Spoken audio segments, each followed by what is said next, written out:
الحمد للہ وکفا وسلام علی عبادہ الذین اصطفیٰ اما بعد فاعوذ باللہ من الشیطان الرجیم بسم اللہ الرحمن الرحیم والآخرۃ عند ربک للمتقین صدق اللہ العظیم۔ 24 شعبان 1444 ہجری 17 مارچ 2023 کو آج ہم اور آپ جامعہ ربانیہ کراچی میں جمعہ مبارک کے حوالے سے جمع ہیں۔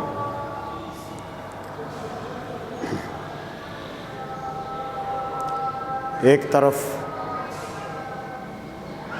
ملک کی عجیب حالت ہے،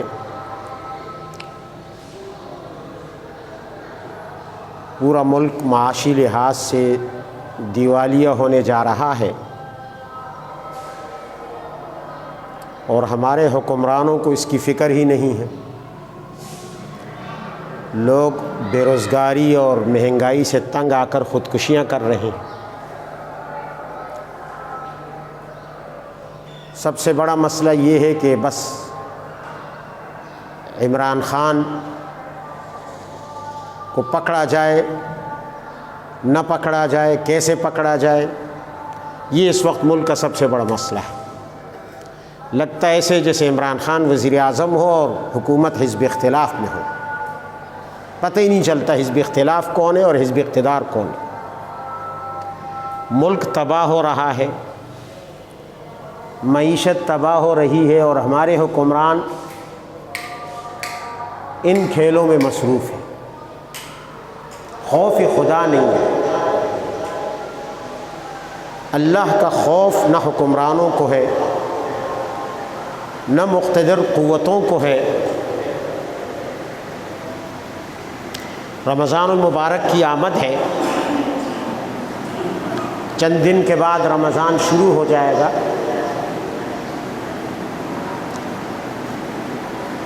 یہ مہینہ خوف خدا پیدا کرنے کا مہینہ ہے، لیکن مسئلہ یہ ہے کہ ہر سال یہ مہینہ آتا ہے اور گزر جاتا ہے، نہ عوام میں، نہ حکمرانوں میں، نہ مقتدر قوتوں میں خوف خدا کا کوئی اثر پیدا نہیں ہوتا۔ کتنی بدبختی ہے ہماری۔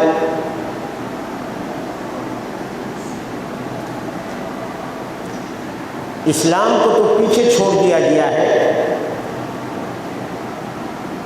لیکن 75 سال کی جمہوریت اور آمریت اور ڈکٹیٹرشپ نے اور اس جدید تعلیم نے، جس کے پڑھے ہوئے ہم پر برسر اقتدار ہیں، جس کی ڈگریوں کے حامل 75 سال سے ہم پر برسر اقتدار ہیں، ملک کو اس حالت کی طرف پہنچا دیا۔ اس پستی اور اس ذلت میں ظاہر ہے کہ ہمارا حکمران طبقہ، افسر شاہی، نوکر شاہی، اسٹیبلشمنٹ، جرنیل، افسران، سیاستدان، یہ اکثر کالجز اور یونیورسٹیز کے پڑھے ہوئے ہیں، جدید تعلیم کے حامل ہیں۔ کوئی معاشیات کا ماہر ہے تو کوئی سیاسیات کا ماہر ہے تو کوئی پتہ نہیں کس چیز کا ماہر ہے، اور ان ماہرین نے ہمارے ملک کو تباہی کے دھرانے پر کھڑا کر دیا۔ ان سے بہتر تو مغلیہ دور کے وہ جاہل حکمران، ان پڑھ حکمران بہتر تھے، جو نہ کسی یونیورسٹی کے ڈگری کے حامل تھے، نہ کسی کالج سے پڑھے ہوئے تھے، لیکن اس وقت امن و امان بھی تھا، بر صغیر معاشی ترقی کا ایک نمونہ بھی تھا دنیا میں۔ حالانکہ اس وقت کے حکمران کس کالج اور یونیورسٹی سے پڑھے تھے؟ کب انہوں نے معاشیات میں ڈگریاں لی تھی اور سیاسیات میں انہوں نے ایم اے کیے تھے؟ بات یہ ہے کہ ان کے دلوں میں اللہ کا ڈر اور عوام کی محبت ہوتی تھی، وہ خدمت کرتے تھے۔ بر صغیر اس زمانے کا پوری دنیا میں ایک نمایاں مقام رکھتا تھا، اگر ہم تاریخ میں دیکھیں۔ یہ تو ایک الگ موضوع ہے۔ میں عرض کر رہا تھا خوف خدا کے حوالے سے کہ رمضان کا مہینہ آ جاتا ہے، گزر جاتا ہے، ہمارے کسی طبقے میں خوف خدا پیدا نہیں ہوتا، اللہ کا ڈر۔ تو رمضان تو اسی عظیم مقصد کے لیے اللہ تعالیٰ نے ہمیں عطا فرمایا ہے کہ ہمارے دلوں میں انابت پیدا ہو، اللہ کا خوف پیدا ہو، ڈر پیدا ہو، اللہ سے تعلق پیدا ہو جائے۔ یہ تعلق وزیر اعظم کا بھی بنے، یہ آرمی چیف کا بھی بنے، یہ حزب اختلاف کے اپوزیشن لیڈر کا بھی بنے، یہ عوام کا بھی بنے، یہ مستری کا بھی بنے، یہ مزدور کا بھی بنے، یہ افسر کا بھی بنے، تھانے دار کا بھی بنے، یہ میجر جنرل کرنل سب کا بنے، تاجر کا بھی بنے، فیکٹری کا مالک ہے اس کا بھی بنے، صنعت کار، بزنس مین، عالم، جاہل، پیر، مرید، سب کا تعلق اللہ سے بنے۔ رمضان اس لیے عطا ہو، اور اس کی سب سے بڑی نشانی یہ ہوگی کہ رمضان کی وجہ سے ہمارے دلوں میں اگر اللہ کا خوف پیدا ہو گیا ہے تو پھر تو بات بن گئی ہے، ہم نے رمضان سے کچھ حاصل کر۔ اور اگر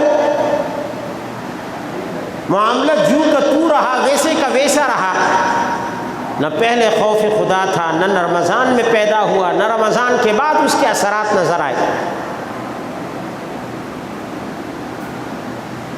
امام ابو اللیث فرماتے ہیں رحمہ اللہ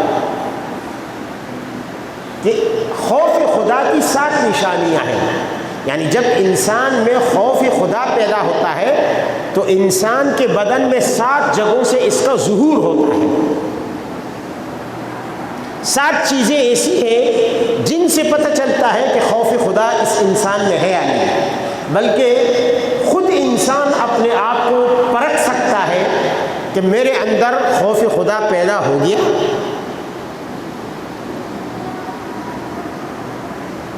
فرمایا سب سے پہلی چیز زبان ہے۔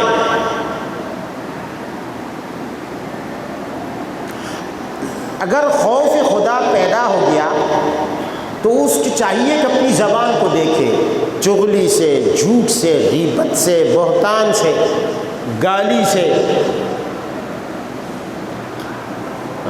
گالی گلوچ سے، اور لایعنی اور فضول گفتگو سے، جس سے نہ دنیا کا فائدہ نہ آخرت کا فائدہ، ایسی فضول گپ شپ اور گفتگو سے اس نے پرہیز اختیار کر لیا ہے۔ اگر ان باتوں سے، ان چیزوں سے وہ پاک ہو گیا ہے، اس کی زبان پاک ہو گئی ہے، اس کا مطلب یہ ہے کہ اس کے اندر خوف خدا کا پہلا نتیجہ اور پہلا رزلٹ آ گیا ہے، اور وہ زبان، پہلا رزلٹ زبان سے ظاہر ہوگا۔ اور اگر زبان اسی طرح ٹر ٹر ٹر ٹر چل رہی ہے، غیبت دھڑا دھڑ جاری ہے، بہتان، بدزبانی، گالی، لایعنی گفتگو، فضول گفتگو، فضول گپ شپ اور باتوں کی کثرت، زیادہ بولنا، فرمایا من کثر لغتہ کثر غلطہ، جس کی باتیں جتنی زیادہ ہوں گی اس کی غلطیاں اتنی ہی زیادہ ہوں گی۔ جو جتنی زیادہ باتیں کرے گا، بعض لوگوں کو بولنے کی عادت ہوتی ہے، بولتے رہتے ہیں، فرمایا جتنی زیادہ باتیں کرے گا اتنی زیادہ غلطیاں کرے گا۔ یہ داناؤں کا قول ہے۔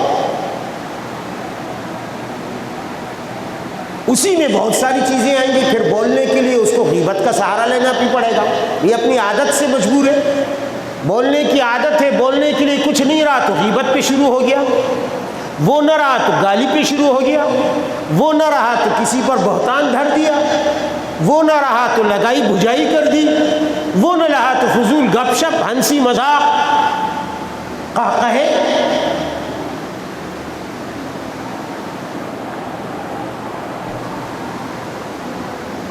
فرمایا دوسری چیز جو ہے اس کا دل ہے، دوسرا رزلٹ خوف خدا پیدا ہونے کا دوسرا رزلٹ کہاں ظاہر ہوگا؟ دل پر۔ اگر اس کے دل میں حرص، طمع، لالچ، حسد، کینہ، بغض، شرک، بدعت اور یہ تمام چیزیں ختم ہو گئی جن کا تعلق دل سے ہے، جو دل کی بیماریاں ہیں، دل کے امراض ہیں، تو پتہ چل جائے گا کہ اس شخص کے اندر خدا کا خوف پیدا ہو گیا ہے۔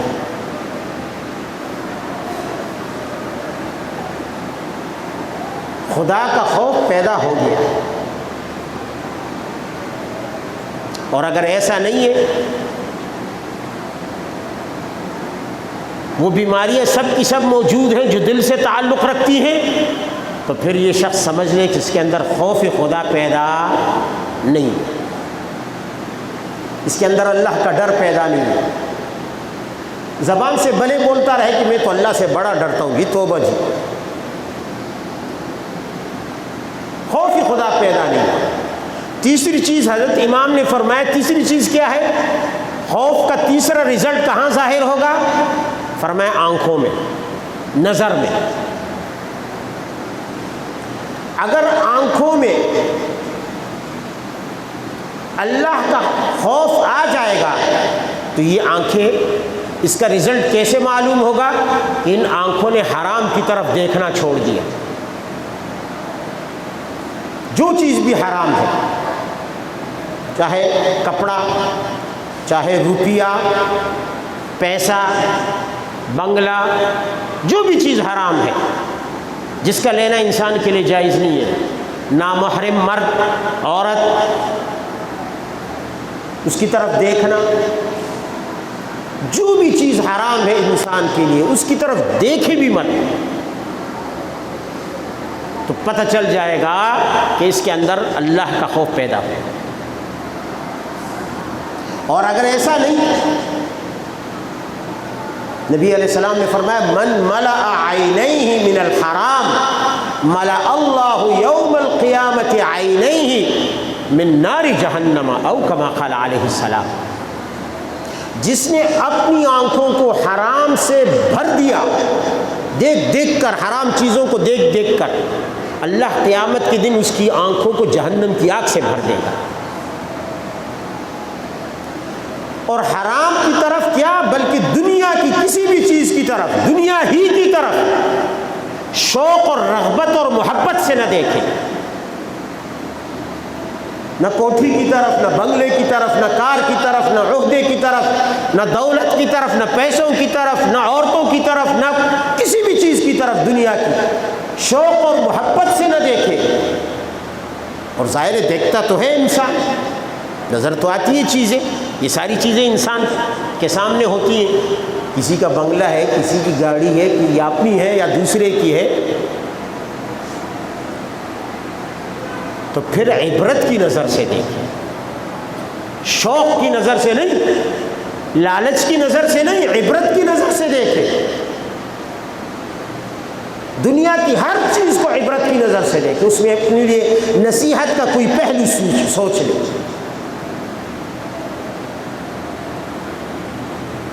اور چوتھا رزلٹ خوف خدا کا کہاں ظاہر ہوتا ہے؟ فرمایا اس کا پیٹ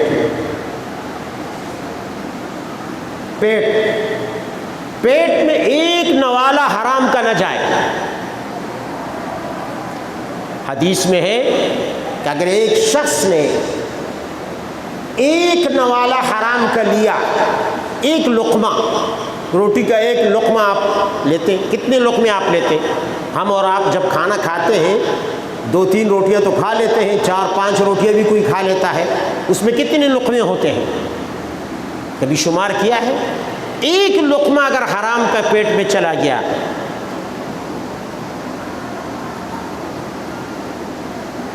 تو فرمایا کہ آسمانوں اور زمینوں کے فرشتے اس پر لعنت بھیجتے رہتے ہیں جب تک کہ وہ لقمہ اس کے پیٹ میں رہتا ہے. وہ پیٹ میں وہ لقمہ حرام کا ہے اس وقت تک اس پر مسلسل فرشتے لعنت بھیجتے ہیں، اور اگر اسی دوران وہ مر گیا اور لقمہ ابھی پیٹ میں ہے، نکلا نہیں ہے، فرمایا فمأواہ جہنم، پھر اس کا جہنم ٹھکانا ہے. قرآن بھی تو کہتا ہے نا یأکلون اموال الیتامی ظلما انما یأکلون فی بطونہم نارا وسیصلون سعیرا. تو پیٹ، اگر پیٹ حرام سے پاک ہو گیا، ایک لقمہ کیا ایک ذرہ بھی، حرام تو حرام، شبہے والی اور شک والی چیز بھی نہ جائے اس میں، یعنی اگر کسی چیز میں معمولی سا شک ہو کہ یار یہ ٹھیک ہے یا نہیں ہے، جائز ہے یا ناجائز ہے، اس سے بھی اپنے پیٹ کو پاک رکھے. حرام تو بڑی بات ہے. تو ایسا شخص سمجھ لے کہ اس کے اندر اللہ کا خوف پیدا ہو گیا ہے. پانچویں چیز ہے دل. پانچویں چیز ہے اس کا ہاتھ سے رزلٹ ظاہر ہوتی ہے. یہ ہاتھ اگر حرام کی طرف بڑھ رہا ہے، پہلے بھی رشوت لے رہا تھا اب بھی لے رہا ہے. اب تو رشوت کا نام بدل دیا لوگوں نے، چائے پانی. اور شراب کا نام دودھ رکھنے سے وہ دودھ ہو جائے گا. شراب کا نام اگر ہم روح افزا رکھ دیں، اس پر روح افزا کا لیبل لگا، وہ شراب پاک ہو جائے گی، حلال ہو جائے گی. شراب تو شراب ہے. اب رشوت تو رشوت ہے، چاہے اسے آپ چائے پانی کہیں یا کوئی اور کہے، جیب خرچہ کہیں یا کچھ بھی کہیں. اگر اس کا ہاتھ پھر بھی اسی طرح بڑھ رہا ہے اور وہ حرام کا لقمہ جیسے میں نے ابھی کہا پیٹ میں جا رہا ہے، اور بیچارہ کم بخت جو ہے خود تو جہنمی بن رہا ہے، اپنی اولاد کو بھی بنا رہا ہے. ان بیچاروں کا کیا قصور، ان کو بھی حرام کھلا کھلا کے بڑا کر رہا ہے، وہ بھی پھر حرامی بنیں گے. یا سود پہلے بھی لے رہا تھا اب بھی لے رہا ہے، دھڑلے سے سود کر رہا ہے. یا اور چوری، غصب، چھینا جھپٹی، ڈکیتی، لوٹ مار، اس کے اندر خوف پیدا نہیں ہوا. بھلے یہ زبان سے بولتا رہا ہے، اس کا ہاتھ بتا رہا ہے، رزلٹ سامنے ہے، نتیجہ سامنے ہے. اور چھٹی چیز فرمایا، اور بلکہ ایک حدیث میں فرمایا کہ اللہ تعالی قیامت میں ایک گھر بنائے گا، اتنا عظیم الشان محل ہوگا کہ اس کے اندر 70,000 گھر ہوں گے ایک محل کے اندر، اور ہر گھر کے اندر 70,000 کمرے ہوں گے. اور یہ زمرد، سب زمرد کے بنے ہوں گے. ایک قیمتی پتھر ہے، وہ بھی جنت کا، دنیا کا نہیں. فرمایا اس گھر کے اندر، یہ گھر اللہ کس کو دے گا؟ اس شخص کو جس کو حرام کی پیشکش ہوئی اور اس نے وہ حرام کی پیشکش قبول نہیں کی، انکار کیا. اسے حرام کی پیشکش ہوئی، بھئی یہ رشوت لے لو، یہ سود لے لو، یہ کام کر لو، یہ پیسہ لے لو. اس نے کہا نہیں. پیشکش ہوئی اور اس پیشکش کو اس نے ٹھکرا دیا، رد کر دیا. فرمایا اللہ کو اس کو ایسا محل عطا فرمائے جو سعودی عرب کے بادشاہ کے پاس بھی نہیں ہو. اور فرمایا چھٹی چیز ہے قدم، کہ اس کے قدم حرام کی طرف نہ جائیں، علماء کی صحبت کی طرف جائیں، نیک لوگوں کی طرف جائیں، مساجد اور اللہ کے گھروں کی طرف اٹھیں. اور ساتویں چیز ہے اس کی اطاعت، کہ اس کی اطاعت صرف اللہ تعالیٰ کے لیے ہو. وہ تابعدار ہو تو صرف اللہ، فرمانبردار ہو تو صرف اللہ کا. اور اللہ کی اطاعت جب کسی اور کی اطاعت سے ٹکرائے تو وہ اللہ کی اطاعت کو تھام لے، اللہ کی تابعداری کو، اور مخلوق کی اطاعت اور تابعداری کو ٹھکرا دے. یہ 7 علامات ایسی ہیں جن سے انسان کو خوف الہی کا سرٹیفکیٹ مل جاتا ہے۔ فرمایا ایسے ہی لوگوں کے لیے فرمایا والآخرۃ عند ربک للمتقین، آخرت ایسے ہی متقیوں کے لیے ہے۔ اللہ تعالی ہمیں بھی خوف خدا سے مالا مال فرمائے۔ وآخر دعوانا الحمدللہ۔